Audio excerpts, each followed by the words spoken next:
खुदावंद आपके साथ हो, आपके साथ भी हो। अंजिल मुकद्दस मत्ती के मुताबिक। खुदावंद तेरी तमजीद हो।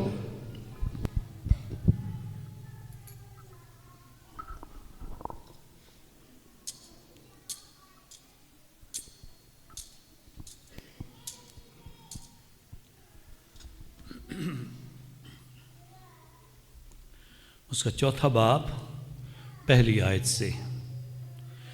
उस वक्त यसूरू से बियाबान में लाया गया ताकि शैतान उसे आजमाए, और जब 40 दिन और 40 रात रोज़ा रख चुका तो आखिरकार भूखा हुआ।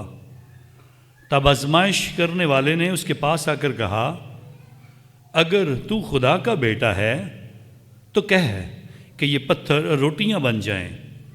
उसने जवाब में कहा, लिखा है कि इंसान सिर्फ रोटी ही से नहीं जीता बल्कि हर एक कलमे से जो खुदा के मुंह से निकलता है।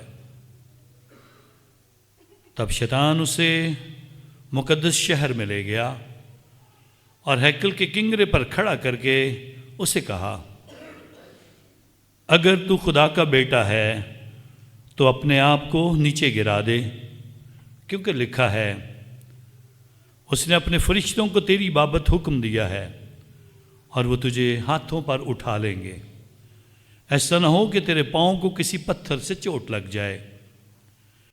यीशु ने उससे कहा, यह भी लिखा है कि तू खुदावंद अपने खुदा को मत आजमा।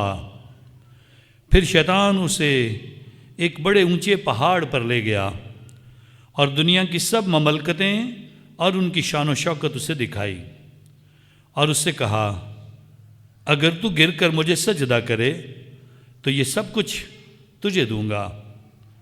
तब यीशु ने उसे कहा, ऐ शैतान दूर हो, क्योंकि लिखा है कि तू खुदावंद अपने खुदा को सजदा कर और सिर्फ उसी की इबादत कर। तब शैतान उसे छोड़कर चला गया और देखो, फरिश्तों ने आकर उसकी खिदमत की। अंजील पाक के वसीला से हमारी खताएं माफ़ की जाएं। ऐ मसीह तेरी सताइश हो।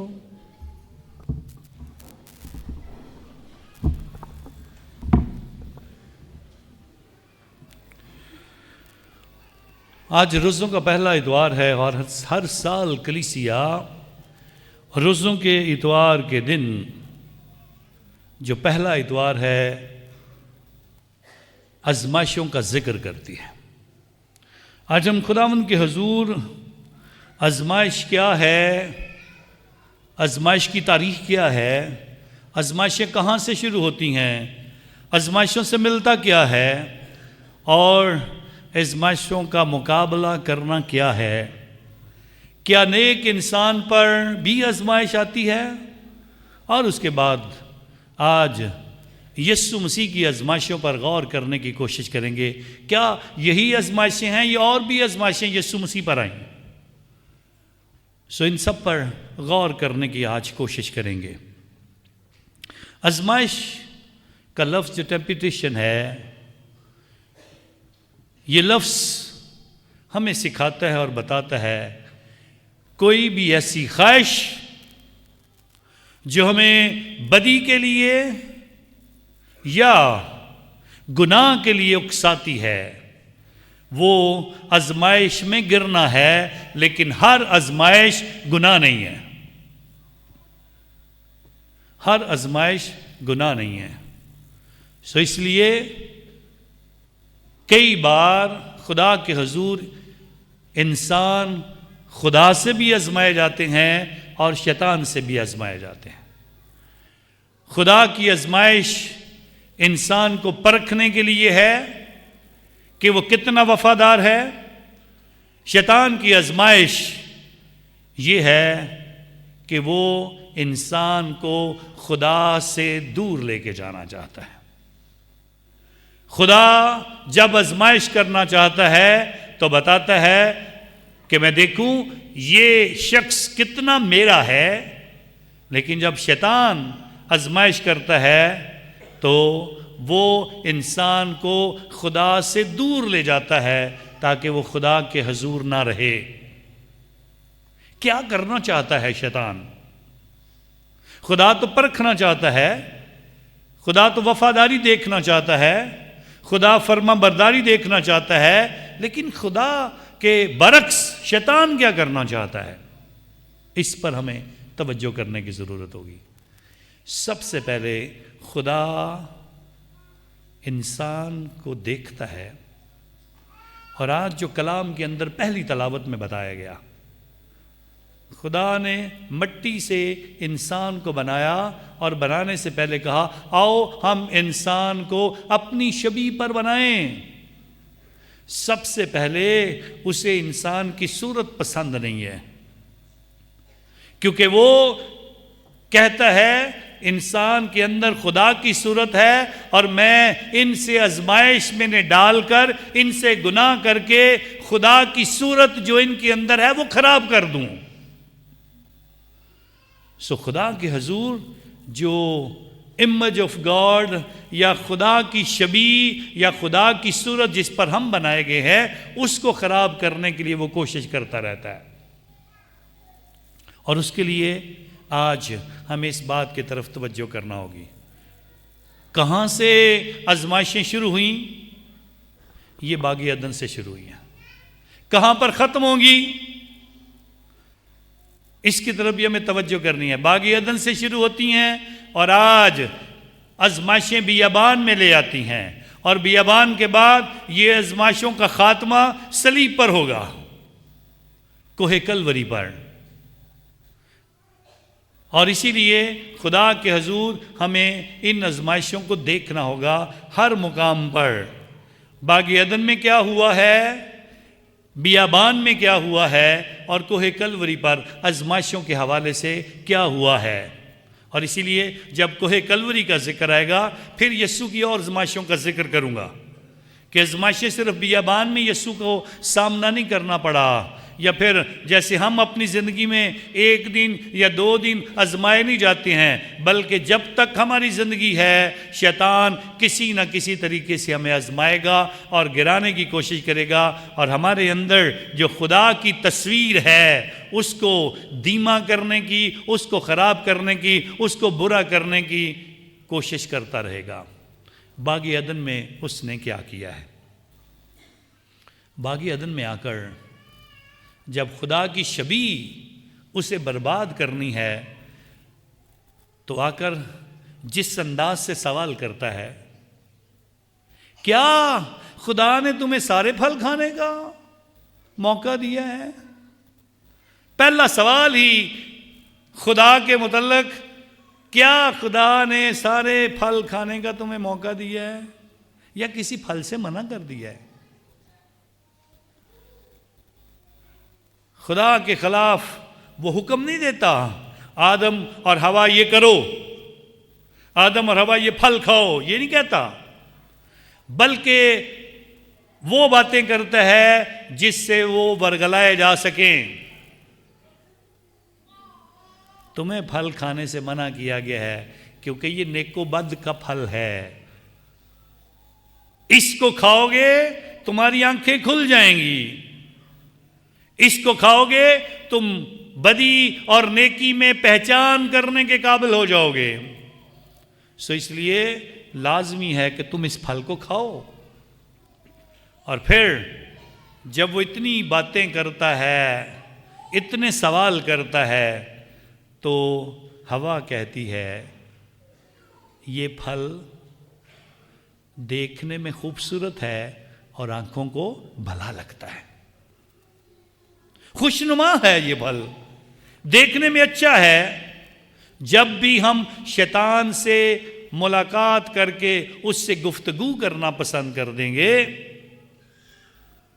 तब हमारी जिंदगी में ऐसा कई बार होगा। कई बार हम जब उससे गुफ्तगू करना शुरू कर देंगे, जब उसकी बातों में आ जाएंगे, तो फिर लाजमी है कि वो ज़रूर हमें ऐसी बातें और हमारे दिल की बातें, हमारी सोचों को ऐसे कैप्चर करेगा कि आप ज़रूर उन बातों की वजह से गिर जाएं। सो इसलिए हवा और आदम दोनों इस गुनाह में गिर गए, इस आजमाइश का शिकार हो गए। अब क्या फल खाना गुनाह था? फल खाना गुनाह नहीं था। जो सारी दुनिया बार बार कहते हैं ना फल खादा गुनाह कर लिया, फल खाना गुनाह नहीं था। गुनाह वो था जो उन्होंने खुदा का भरोसा तोड़ा था और निशान के तौर पे फल दिखाया गया।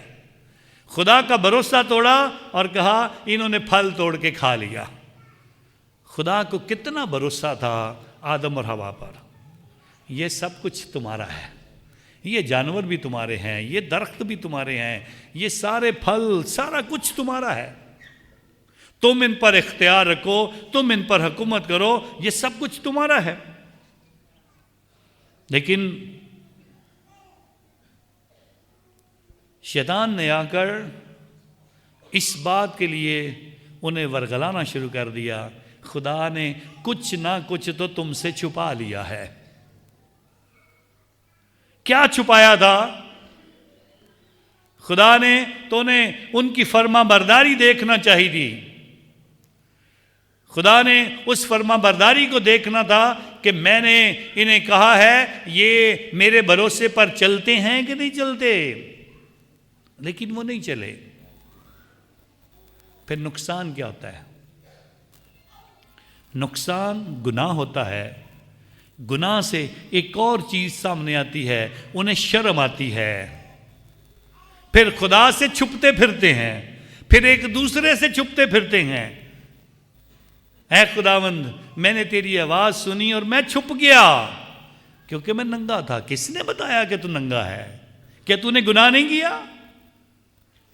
सो खुदा के हुजूर जब हम आजमाइशों में गिर जाते हैं तो हम नंगे हो जाते हैं।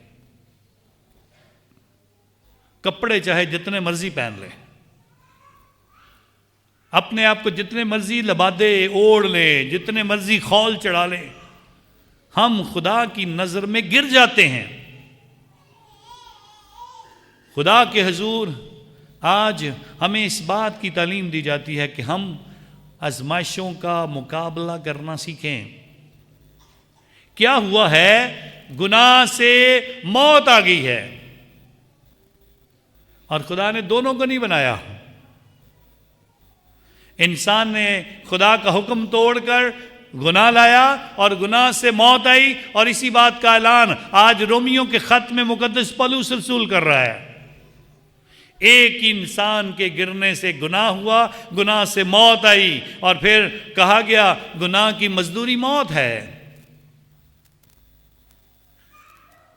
खुदा के हुजूर हमें इस बात की तरफ तवज्जो करनी है।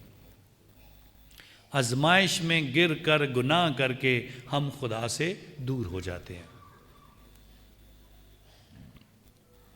बियाबान से बागियदन से निकलकर जब हम बियाबान की तरफ आना चाहते हैं, उससे पहले इस सवाल का जवाब ढूंढने की कोशिश करते हैं, क्या नेक शख्स भी, क्या ईमानदार शख्स पर भी आजमाइशें आती हैं? क्या जो खुदा के साथ चलता है उस पर भी आजमाइशें आती हैं कि नहीं आती हैं? नेक शख्स पर भी आजमाइशें आती हैं। आजमाइशें सब पर आती हैं। आजमाइशें सब पर आती हैं। कोई अपने आप को इससे हैरान ना हो कि मुझ पर आजमाइशें नहीं आती हैं। हैरान ये इस पे होने की ज़रूरत है कि अगर मेरे पे आजमाइशें नहीं आती हैं, सो खुदा के हुजूर आजमाइशों को सीखना पड़ेगा।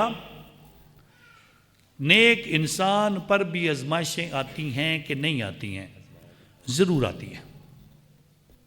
3 चरवाहे थे, तीनों के अपने अपने रेवड़ थे, अपने अपने उनकी बकरियां भेड़ें थीं, और तीनों एक ही इलाके में अपनी भेड़ बकरियां चराया करते थे। एक दिन रात को सो रहे थे और दूर से कहीं से भेड़िए की आवाज आई, क्योंकि भेड़िया बकरियों को, भेड़ों को उठा के ले जाता है, खा जाता है। और सबसे बड़ा डर जो गिडरिए का होता है वो इसी से होता है कि भेड़िया आकर भेड़ों को फाड़ न दे। सो भेड़िए की आवाज दूर से आती है, क्योंकि भेड़िए आपस में एक कनेक्शन बना के रखते हैं। दूसरा भेड़िया उधर से आवाज़ देता है, तीसरा कहीं और है तो वहीं से आवाज़ देता है। इससे ये अपने एक दूसरे में सिग्नल बांटते हैं, कोई कौन कहाँ पर है। ये आवाज़ जब चरवाहों ने सुनी है तो तीनों नींद से एकदम उठ गए हैं। एक चरवाहा जल्दी से उठता है, अपने बिस्तर से बाहर निकलता है, चारपाई पर बैठता है और उससे बाहर से आवाज आना शुरू होती है बारिश की। बारिश की आवाज सुनकर कहता है कोई बात नहीं, दूसरे दो जाग रहे हैं ना, वो जाके देख लेंगे, मैं सो जाता हूं। वो सो गया। दूसरा उठा, उठकर तैयार हुआ कि मैं जाता हूं, जाकर बाहर बकरियों को देखने के लिए जाता हूं। जैसे दरवाजे के पास पहुंचा, दरवाजा खोला, आगे देखा बारिश है, अंधेरा है, हवा ठंडी है। अब मैं अपने आप को गीला नहीं करूंगा। दरवाजा बंद किया, फिर बैठ गया और सो गया। तीसरा उठा, तैयार हुआ, देखा बारिश है, लेकिन दरवाजा खोला, बारिश में गया, अंधेरे का सामना किया, बिजली कड़क रही थी, ठंडी हवा चल रही थी। इसके बावजूद भी वो सारी भेड़ों के पास गया और देखा सारी भेड़ें महफूज हैं, सो रही हैं। भेड़ें कोई परेशान नहीं है। भेड़िए की आवाज दूर से आ रही है और भेड़ों को तसल्ली से देखने के बाद वापस आया, अपने कपड़े तब्दील किए, फिर आराम से सो गया। लेकिन सुबह उठा तो वो बीमार था और उसे जुकाम लग गया। अब कौन आजमाइश में गिरा? बताएं जी, कौन? वो आजमाइश में गया। सारे के सारों के ऊपर आजमाइश आई थी, तीनों के ऊपर। पहले आजमाइश में दोनों गिर गए, तीसरा आजमाइश का मुकाबला करता है। कोई बात नहीं, भेड़िए की आवाज है, देखूंगा, बारिश है जाऊंगा, अंधेरा है फिर भी जाऊंगा, ठंडी हवा है फिर भी जाऊंगा, बिजली कड़क रही है फिर भी जाऊंगा। जो तजर्बा उसका हवा के साथ, बारिश के साथ, अंधेरे के साथ है, किसी और का नहीं है। हाँ, जरूर वो बीमार हुआ है, जरूर उसे जुकाम लगा है। हम इस वजह से उसे कह रहे हैं कि शायद वो आजमाइश में गिरा। वो कामयाब हुआ है। कामयाब शख्स को अगर खुदा न खास्ता कोई ऐसी परेशानी आती है, खुदा उसकी हिफाजत करता है। आए मिसाल देता हूं कलाम से। अयूब, ऐ खुदा अयूब तेरा बंदा मैं से जमाना चाहता हूं। कहा जमा ले, मेरा बंदा है, गिरेगा नहीं। बच्चे मर गए, भेड़ बकरियां ले गए लोग, जमीनें छिन गईं, बीवी खिलाफ हो गई, दोस्त मुखालफत करना शुरू हो गए, खुद बीमार हो गया, जिस्म खराब होना शुरू हो गया, जिस्म में कीड़े पड़ गए, बदबू आना शुरू हो गई। कीड़े उसके ऊपर, जिस्म के ऊपर चलते थे, उठा उठा के उनको ऊपर रखता था, जो नीचे गिरता था। ये मेरा जिस्म खाओ खुदा ने बनाया है, लेकिन मैं खुदा के खिलाफ नहीं बोलूंगा।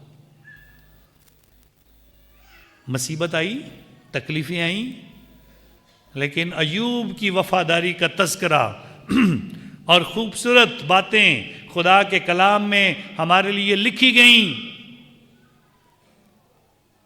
वफादार, खुदा के साथ चलने वाला मुसीबत का सामना करेगा।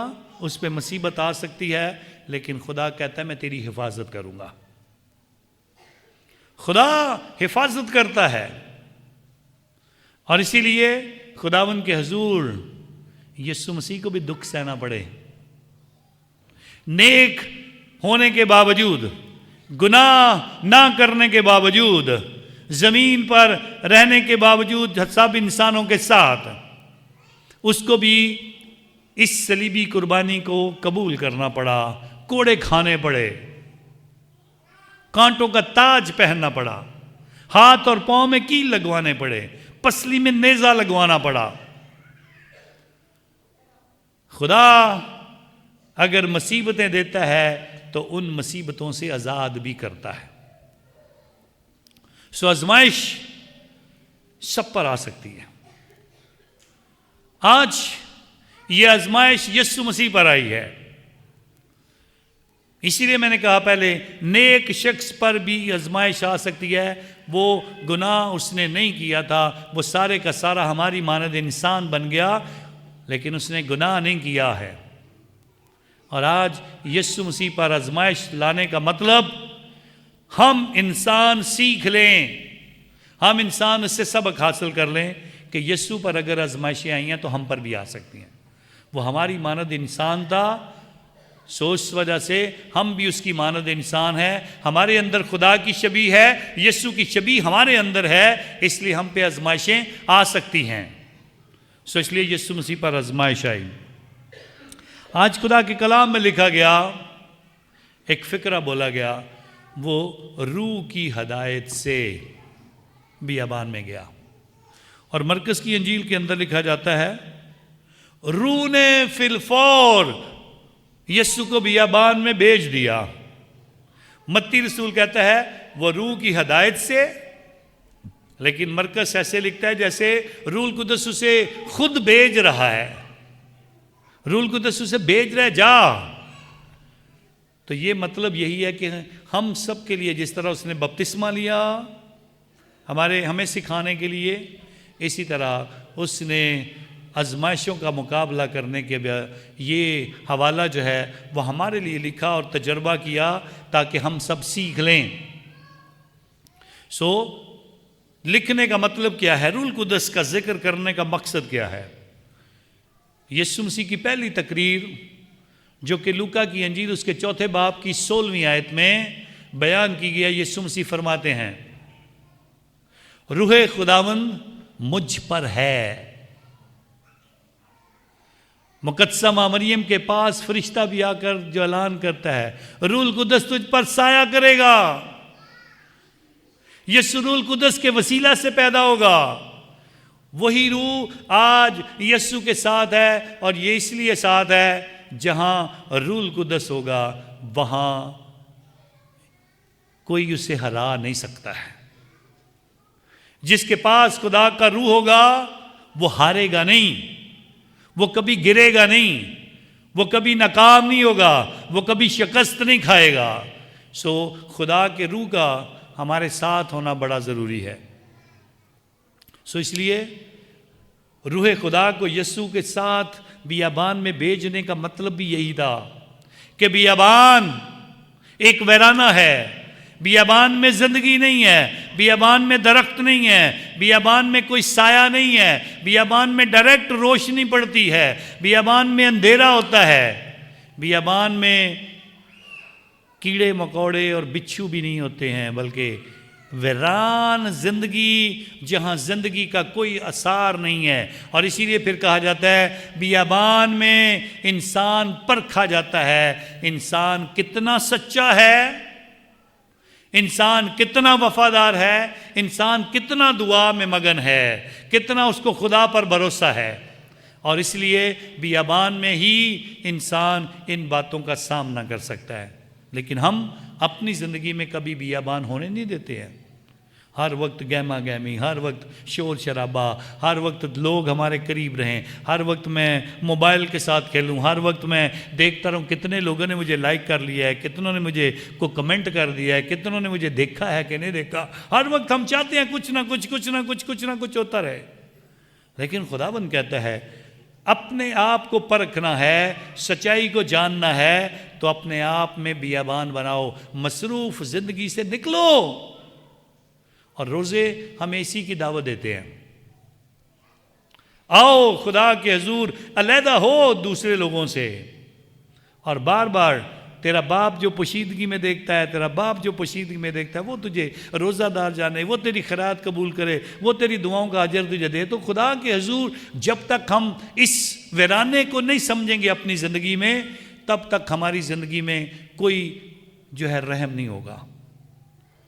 लाजमी है खुदा के हुजूर इसका तजर्बा करें ये हमारी दुआओं का जवाब के लिए, सच्चा ईमान परखने के लिए, हम कितने मजबूत हैं इसको देखने के लिए, और हमारा भरोसा खुदा पर है कितना भरोसा है उसको देखने के लिए ये वराना, ये कभी कभार सब कुछ छोड़कर देखने की ज़रूरत है। रोज़ा रखना बहुत मुश्किल है आज के दौर में लोगों के लिए। सारे जब भी रोज़े की बात आती है रोटियों की बात करते हैं, मैं भूखा हूँ, प्यास लग रही है। आज के दौर में सबसे मुश्किल रोज़ा पता क्या है? सबसे मुश्किल रोज़ा किसी को पता क्या है? हाँ, सबसे मुश्किल रोज़ा है 24 घंटे के लिए, 8 पहर के लिए अपने मोबाइल को कहीं साइड पे रख दो। बहुत मुश्किल है। 24 घंटे के लिए ये रोज़ा हम नहीं रख सकते हैं। बार बार है, क्या हुआ है, किसने मैसेज भेजा है, किसकी कॉल आई है, किसने मुझे याद नहीं किया है, किसी ने मुझे, सारी सबसे मुश्किल रोज़ा आज के दौर में यही है। क्योंकि ये मॉडर्न रोज़ा और मॉडर्न दुनिया की टेक्नोलॉजी, AI जो भी है, ये सब हमें यही बता रहे हैं, हम ज़रूरी हैं, खुदा ज़रूरी नहीं है। बार बार ये टेक्नोलॉजी हमें बताने की कोशिश कर रही है, इंफॉर्मेशन रखो, खुदा का कलाम पढ़ने की ज़रूरत नहीं है, खुदा के करीब जाने की ज़रूरत नहीं है। आओ अपना मोबाइल पकड़ो, इसके करीब जाओ, हर वक्त लोगों से कनेक्ट रहो, खुदा से कनेक्शन रखने की ज़रूरत नहीं है। यही सबसे बड़ी आजमाइश है, यही सबसे मुश्किल रोज़ा है आज के दौर में। स्वयं यीशु की आजमाइशों में बात करते हैं। पहली आजमाइश, यीशु मसीह 40 दिन तक भूखा रहा और प्यासा रहा है। हम इंसानों को बताया गया, इंसान की सबसे बड़ी कमजोरी आज के दौर में भूख है। सबसे रोजे में ज्यादा हमें भूख पसंद आती है क्योंकि हम महसूस करते हैं। सबसे ज्यादा भूख की और रोटी की बातें की जाती हैं। सो रोटी और भूख की बातें जब की जाती हैं तो खुदावंद के हुजूर इंसान क्योंकि इसका शिकार होगा, इसीलिए खुदावंद यीशु मसीह भी 40 दिन के बाद उसे भूख लगी, और 40 दिन की भूख के बाद आजमाने वाला सबसे पहले भाग कर आया है शैतान, और आकर यीशु मसीह को आजमाया है। अगर तो भूखा है तो इन पत्थरों को क्या रोटियां बन जाएं? लेकिन ये कहने से पहले बार बार एक लफ्ज इस्तेमाल कर रहा है, अगर तू खुदा का बेटा है, अगर तू खुदा का बेटा है। 3 दफा उसने इस्तेमाल किया।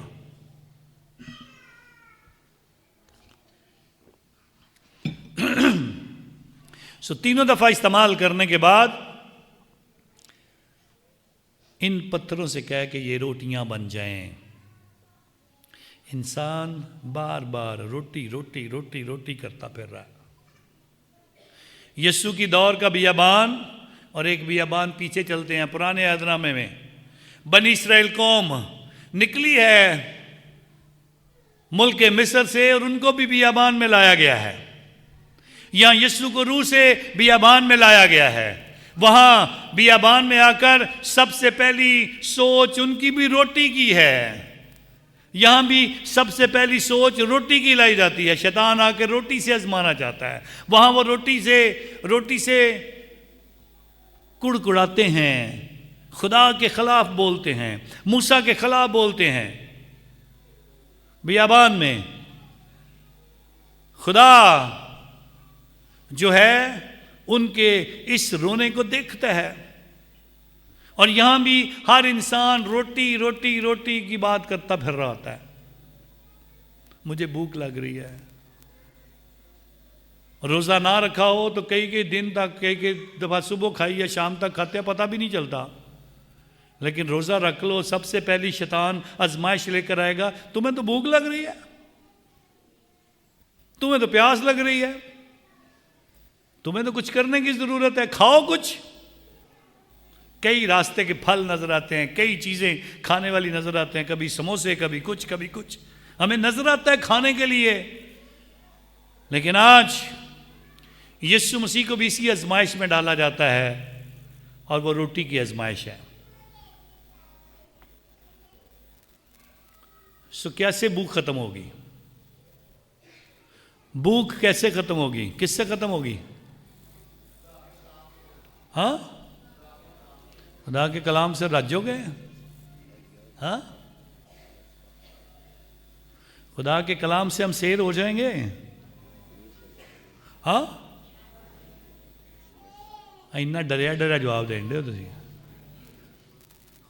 यही यीशु मसीह बताना चाहता है।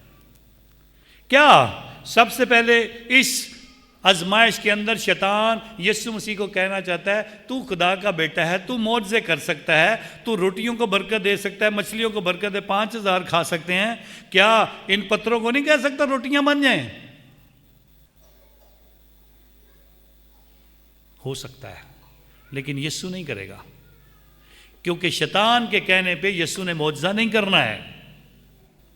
किसी के कहने पे यीशु मौजज़ा नहीं करता है। खुदा अपनी मर्जी से जिस पर रहम करना होता है उसके लिए मौजज़ा करता है। और आज यीशु मसीह ये बताना चाहता है, सुन लें, इंसान सिर्फ रोटी से नहीं जीता, बल्कि हर उस कलमे से जो खुदा के मुंह से निकलता है। और खुदा के मुंह से निकला था आसमान बन जाए तो बन गया, खुदा के मुंह से निकला था ज़मीन बन जाए बन गई, खुदा के मुंह से निकला था पहाड़ बन जाएं, जंगल बन जाएं, दरिया बन जाएं, जानवर बन जाएं, इंसान बन जाएं, बन गए। और आज खुदावंद कहता है, ना आदम का ना हवा का भरोसा मुझ पर था, ना तुम्हारा भरोसा है। तुम भी रोटी के लिए किसी को बाप भी कहना पड़ता है तो कह देते हो। तुम भी रोटी के लिए कुछ भी करने के लिए तैयार होते हो। जरूरी क्या है? खुदा का कलाम। जरूरी है यीशु का बदन, जरूरी है यीशु मसीह खुद। हर उस कलमा से जो खुदा के मुंह से निकलता है, जो कलाम की बातें हैं और जो कलमा खुद पाक शराकत है, उससे हमारा पेट भरेगा तो फिर बरकत मिलेगी, फिर शैतान का मुकाबला होगा। हम ज़मीनी रोटी के लिए क्या कुछ करते जा रहे हैं हमें पता है। सारे खुदावन के हुजूर अगर रोटी की तलाश में होते तो बियाबान में खुदा ने आसमान से 40 साल तक आसमान से रोटी अगर बरसा दी थी, तो क्या ज़मीन पर अब इंसान अगर मांगेंगे तो वो नहीं देगा? लेकिन हम भरोसा नहीं करते हैं, हमें यकीन नहीं है। हमें ना अपने आप पे यकीन है, ना अपने मसीह होने पे यकीन है, ना अपने ईमान पे यकीन है, ना अपने खुदा पे यकीन है। और खुदावन यही यकीन आज मजबूत करना चाहता है कि अगर मैं वहाँ मन बटेरे दे सकता हूँ तो मैं भी दे सकता हूँ। रोटी के लिए परेशान ना हो। चर्च नहीं जाना, रोटी बनानी है। हाँ, कई बार हम कहते हैं चर्च नहीं जाना, रोटी बनानी है। तो बात हमारी तो सोचें यहाँ तक रुक गई हैं। सो अब तब कहाँ गया कलाम, तब कहाँ गई इबादत, तब कहाँ गया यीशु मसीह? और इसी पे आज यीशु मसीह हम सबको लाना चाहता है। हर एक बात जो खुदा के मुंह से निकलती है वो ज़रूरी है, रोटी ज़रूरी नहीं है। खुदा दे सकता है। उसकी परवरदिगारी पर भरोसा करो, उसके यहोवा यरी होने पर भरोसा करो जो मुहैया कर सकता है। इस भरोसे को मजबूत करने के लिए कलाम के अंदर से तशनीया शरा से ये अल्फाज यीशु मसीह हमारे सामने लेके आया। पुराने अहदनामे के अल्फाज को नए अहदनामे में डाला ताकि इंसान को पता हो, सारे यहूदी हों मसीह हों, सारे इंसान खुदा पर भरोसा करें। दूसरी, हैकल के किंगरे पर ले जाकर यीशु मसीह को कहता है अपने आप को नीचे गिरा दे, अपने आप को नीचे गिरा दे। क्या होगा जब शैतान ने देखा है कि पहली आजमाइश में यीशु मसीह काबू नहीं आया, तो उसने कहा ये जिस्मानी रोटियों से तो काबू नहीं आया, जिस्मानी जो ख्वाहिशें हैं और इंसान की जो पेट की भूख है उससे काबू नहीं आया, अब मैं क्या करूं? तो उसने फिर कलाम का सहारा लिया। कलाम का सहारा लिया। शैतान ने कलाम का सहारा लिया। शैतान कलाम पढ़ सकता है। कलाम का सहारा लेकर आज वो यीशु मसीह को बताता है, खुदा ने अपने फरिश्तों को हुक्म दिया है कि वो तुझे अपने हाथों पर उठा लेंगे ताकि तेरे पाँव को किसी पत्थर से चोट ना लगे। ये सच्ची बात है, लेकिन वरगलाने के लिए जब कलाम का इस्तेमाल किया जाएगा तो हमें गौर करने की जरूरत है। अगर खाली इन आयात पर गौर किया जाता तो शायद कुछ छत के ऊपर चढ़कर छलांग लगा देता, मुझे खुदा बचा लेगा, मुझे खुदा बचा लेगा, मुझे कुछ नहीं होगा। लेकिन खुदा कहता है कलाम का गलत इस्तेमाल जो करने वाले हैं उन पर तवज्जो दो। बहुत सारे कलाम को अपने मतलब के लिए इस्तेमाल करते हैं। बहुत सारे हम कलाम को सामने रखकर डराते रहते हैं, हमारी तौबा करवाने के चक्करों में पड़े रहते हैं। हमें खुदा के हुजूर डरा डरा कर कभी दैयकी दे दो, कभी कुछ कर दो, कभी ये नहीं करोगे तुम्हारे साथ ये हो जाएगा, तुम ये नहीं करोगे तुम्हारे बच्चे बीमार हो जाएंगे। खुदा के कलाम को इस्तेमाल करके जो हमें डराने वाले हैं उनसे हमें यीशु मसीह आगाह करना चाहता है, ऐसी आजमाइश से बचो। ये आजमाइश कैसी है? ये आजमाइश हमारी ख्वाहिशों की है, जो हमारी ख्वाहिशें पूरी नहीं होती हैं, जो हमारी शहवत परस्ती की ख्वाहिशें हैं, जो मज़ा लेने की बातें हैं, जो खुश होने की बातें हैं, उनका जिक्र इसके अंदर है।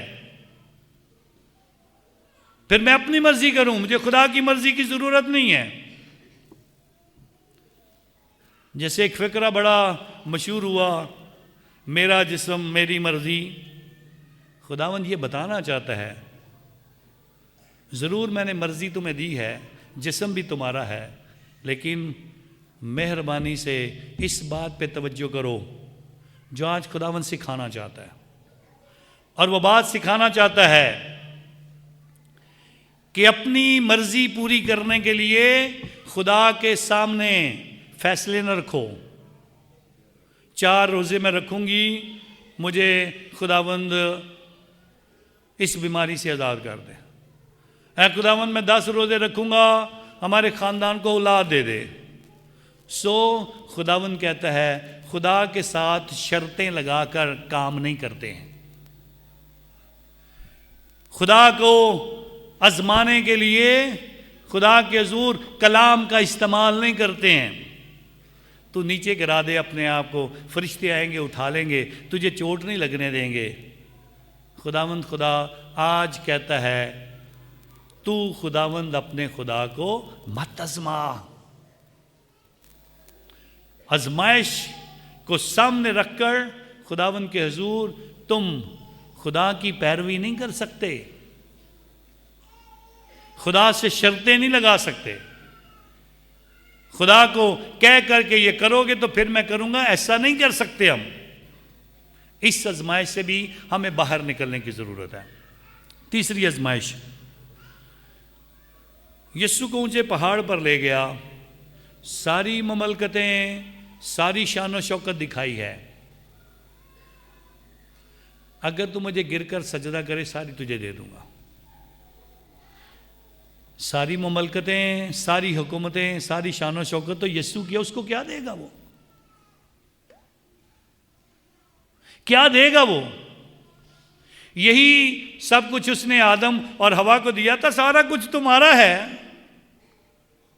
लेकिन उस वक्त आदम और हवा ये नहीं समझे, और आज फिर उसने कहा आदम और हवा गिर गए हैं, आज यीशु को मैं गिराने की कोशिश करता हूं। यही उसकी दी हुई शान व शौकत,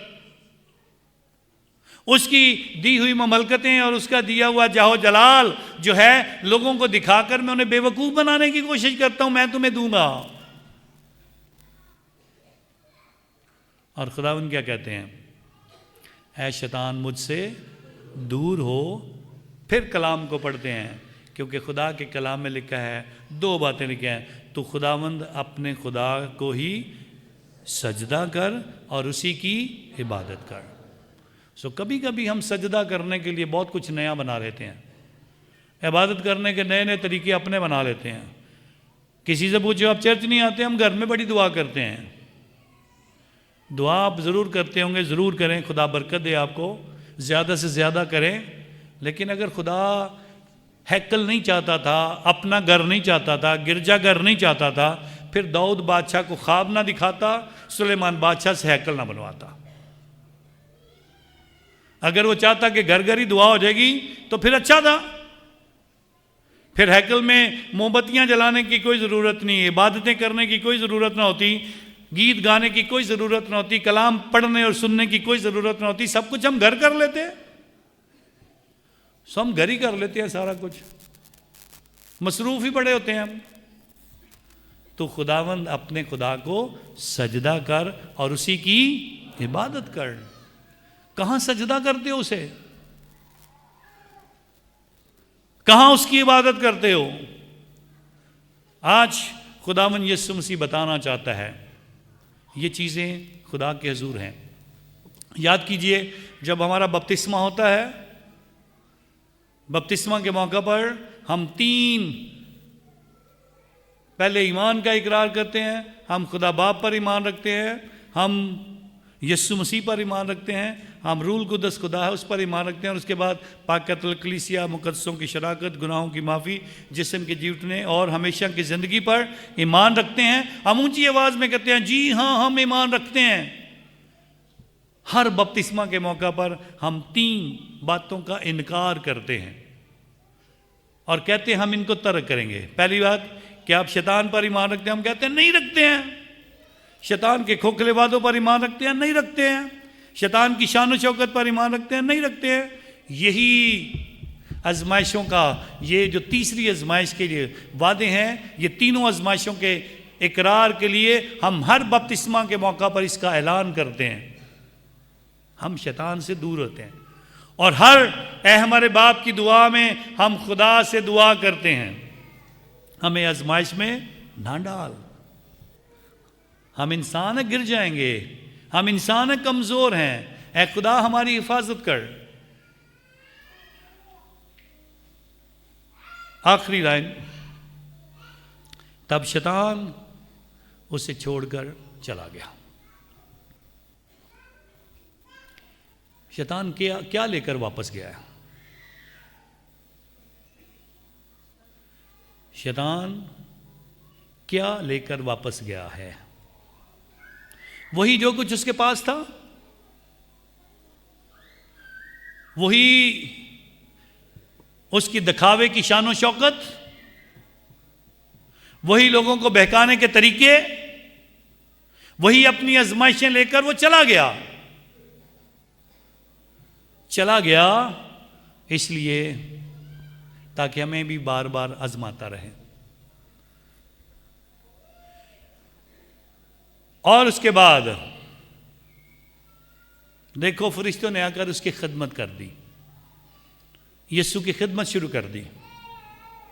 खुदावंद बताता है हर इंसान वफादार रहे, हर इंसान फर्मा बरदार रहे, हर इंसान मेरे हुक्मों को माने, मेरे फरिश्ते उसके साथ हैं उसकी हिफाजत करने के लिए। हर इंसान के लिए खुदा ने फरिश्ते मुकर्रर कर दिए। अब इस सफ़र को देखना है। मैंने कहा था अदन से शुरू करेंगे, बियाबान में आएंगे और बियाबान के बाद कोहे कलवरी पर जाएंगे। यीशु की बाकी की आजमाइशें, यीशु की बाकी की आजमाइशें। जो पहली आजमाइश थी, एक बार फिर यीशु के सामने आ खड़ी होती है जब वो गिरफ्तार हुआ है। मौजज़ा कर, शैतान कहता है मौजज़ा कर। हेरोदिस बादशाह अपने हाथ में कप में पानी डाल के खड़ा है, तू, मैंने सुना है तू बड़े मौजज़े करता है, तूने पानी से मैं बनाई थी, आज मेरे सामने मैं बना। हेरोदिस के सामने यीशु ने मौजज़ा नहीं किया था, पहली आजमाइश, फिर नहीं किया था। दूसरी आजमाइश, सलीब पर यीशु मसलूब है, नीचे से सूबेदार बोल रहा है अगर तू खुदा का बेटा है तो जमीन सलीब से उतर आ। शैतान भी बार बार कहा अगर तू खुदा का बेटा है अपनी सलीब से अभी उतर आ।